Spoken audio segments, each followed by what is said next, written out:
When Carter got into bed, the first thing he realized was that his pillow wasn't a pillow. It was some sort of ivory headrest. He had seen plenty of these in museums, and he wasn't sure why there was one in his bed. So he put it aside and went to sleep as best he could. Carter realized his first mistake too late. He dreamed that he was flying, but it felt way too real. The weird part was, while he still had his own head, the rest of his body was replaced with the body of a bird. He had colorful feathers and seemed to be glowing. He seemed to have no control over his body and just watched as he soared over a mountainside at night. Standing below him was the fiery man. He was no longer covered in flames and was now dressed in a suit and coat that matched his blood-colored skin. Standing next to him was the most ugliest creature Carter ever saw. Its face looked reptilian, but also misshapen. "And what do they call this domain?" the red man asked the demon. "My lord," the demon said, "the mountain is named Camelback, but the city is named Phoenix." "Phoenix," the red man said. "How appropriate. And the desert, so much like home. Yes, this shall be the perfect spot to build my pyramid. Once it is complete, it shall serve as my permanent host, and then I shall summon the greatest storm ever known." "But my lord, what of the other four?" the demon asked. "Osiris is entombed," he answered. "My wife, wherever she may be, is no threat.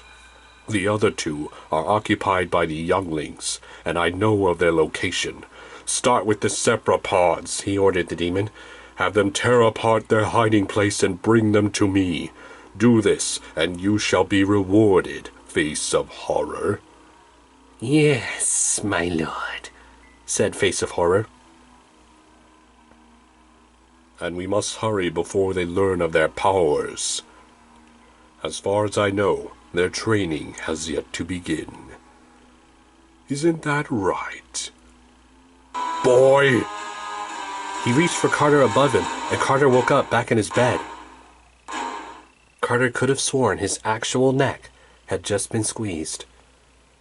He wanted to believe what he had seen was just a bad dream, but a little voice inside his head told him otherwise. But how could any of that have been real? And what the heck were they talking about? And was that little snake demon's name really Face of Horror? Only did he notice a little late that Muffet had somehow gotten into his room and climbed on his bed. "Who let you in?" he asked. Carter got dressed and found a perfect replica of the outfit he wore yesterday, only this one was entirely made out of linen. He went downstairs and found everyone having breakfast outside. "Morning, Carter, and Merry Christmas," said Amos. So much had happened in one day, Carter couldn't believe he actually forgot the fact that today was Christmas. The saddest part was that it was his first Christmas without his dad or mom, but he didn't say anything. "Help yourself to anything you like, Carter," Amos said. "Whatever you don't finish, you could just toss it to Philip." "Who's Philip?" Carter asked. Then Sadie threw a sausage behind her, and from out of the pool, a white crocodile jumped up and ate it.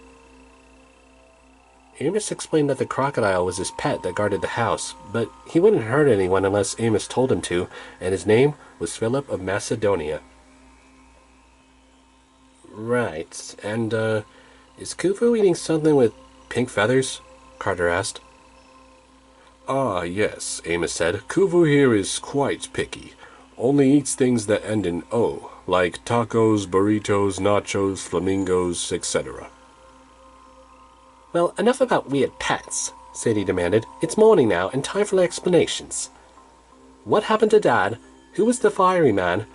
Why did everyone choose not to believe us? And why would Dad go through all that trouble just to break the Rosetta Stone?"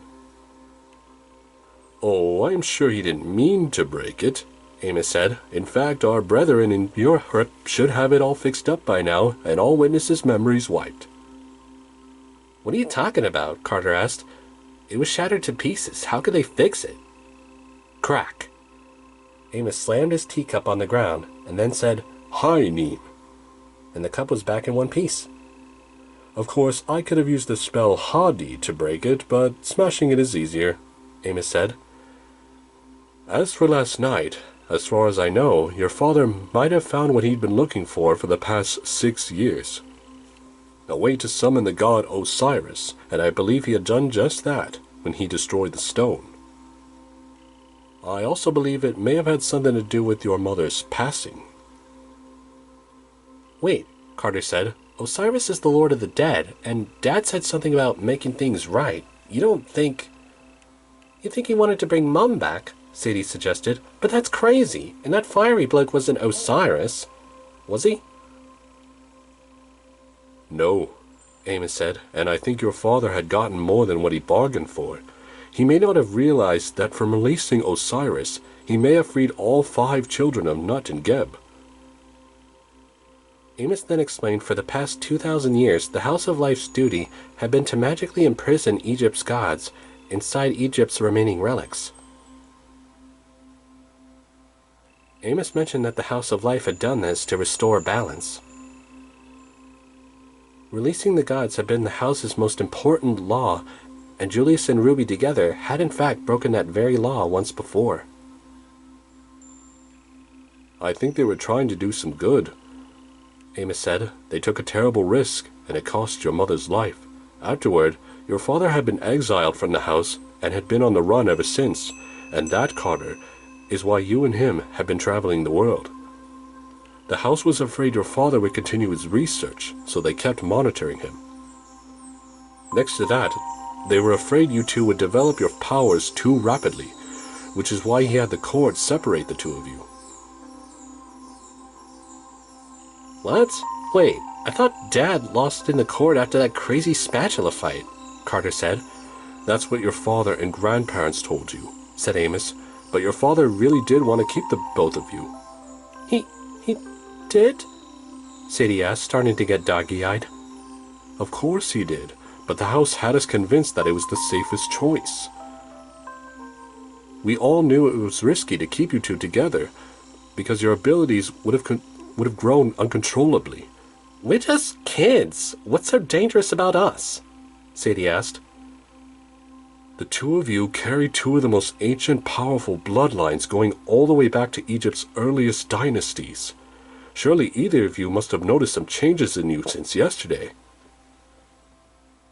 Well, Sadie had suddenly learned to read hieroglyphs at the museum, Carter said, and I sort of had some weird dream last night. Carter then explained to them about his dream, including the part where the Red Man said he would build a pyramid in Camelback Mountain and use it as a permanent host. If what you say is true, we are out of time, said Amos. But it was just a nightmare, Carter said. You mentioned when you woke up how you felt as if your neck had actually been squeezed, said Amos. Carter, that was no dream. When you turned into a bird, that was your Ba form, a physical manifestation of your soul escaping through the Duat while you slept. Next to that, why weren't you using the headrest? It was uncomfortable, he answered. Wait, don't tell me you used it, he said, looking at Sadie. Well, obviously it was there for a reason, she said. The idea that your soul left your body while you slept, that could be dangerous, Carter, Amos said. Without the headrest, you could have died. But fortunately, you didn't. Next to that, this experience only means you're progressing faster than should be possible. The Red Lord had noticed that. You mean the fiery bloke? Sadie asked. I'm just going to have to take a better look at it myself, Amos said. Then he got up and walked to the edge of the building. If we're going to have any chance of stopping him and rescuing your father, I'm going to have to see what's happening in Phoenix, he told the kids. I should try to make it back by sunset. Muffin will protect you. What? Sadie asked. Don't worry, the house is protected by many enchantments. Both of you just stay here and don't answer the door for anyone else. And whatever you do, do not go into the library. I absolutely forbid it. And just like that, he stepped over the edge. By the time the kids ran over to take a look, there was no sign of Amos anywhere. Almost like a magic trick? Okay, so what the heck we do now? Carter asked. Well, that's obvious, Sadie said. Amos says not to go into the library. We explore. What? Come on, no, Carter said. No more rule breaking. Wasn't yesterday bad enough for you? Oh, sorry, brother dear, Sadie said. Did your soul leave your body again while we were talking, or did you even hear what Amos said? Egyptian gods real, Red Lord bad, Red Lord building a permanent house very bad. Mom and Dad banished from a magic club because they were rebels, all kinds of bad. Evil God kidnaps Dad and gets ready to take over the world. No words strong enough to describe how bad that is. And suddenly, a mysterious uncle, who we haven't seen in years, just shows up to let the cat out of the bag last minute just before he jumps off a building. And I can't even blame him. Next thing I know, I'm stuck here with my bookworm brother who's too scared to visit a bloody library. Did I leave anything out? Okay, fine, Carter said. Guess I do still want to check on Dad's bag. When they walked to the doors, Khufu jumped in their paths, screaming as if trying to scare them away. It's okay, Khufu, Carter said. I promise, we're not going to steal anything. We just want to check on Dad's... But the monkey just screamed louder. Then Sadie had an idea. Look, Khufu, she said. Choreos. Ends with an O. Nobody can't say no to cinnamon Choreos. Khufu looked like he was in love. Then he snatched up the box and jumped over to the couch as if he'd forgotten all about them. Now how to crack this? Carter wondered. Didn't Amos mention something about a destroying spell? Sadie asked. What was it? Hadi? Bam! A blast of light shot out of Sadie's finger, causing the chains to shatter, and she wasn't even trying. Whoa, she said. Imagine what you could do with that spell on a person. Don't even think about it, Carter said. Let's just get the bag and get this over with.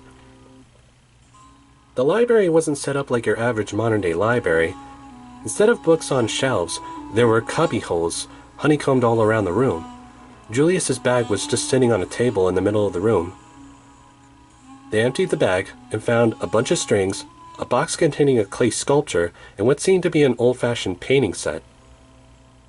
There's nothing here, Carter said. At least, nothing that could give us some kind of clue.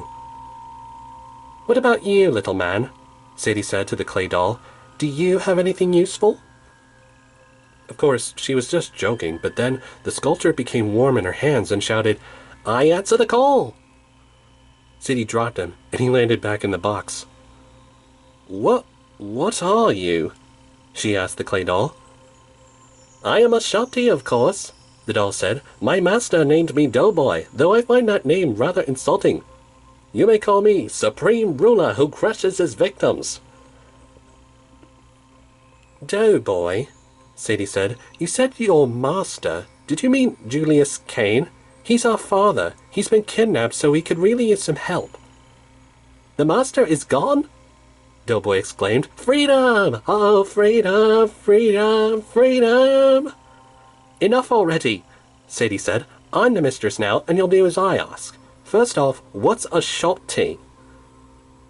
The word simply means answerer, as even the stupidest slave could tell you. Wait a minute, Carter said. I remember Dad telling me about those.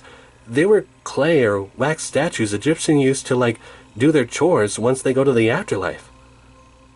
Typical of humans, said Doughboy, lazing around and making slaves do their work. If you already know, why ask me? I now declare my duties fulfilled. And the doll went silent and solid again. Wait, I have more questions. I wasn't done yet, Sadie complained. What just happened?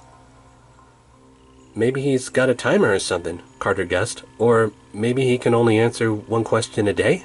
Not helping, Carter, Sadie said. Let's just look around.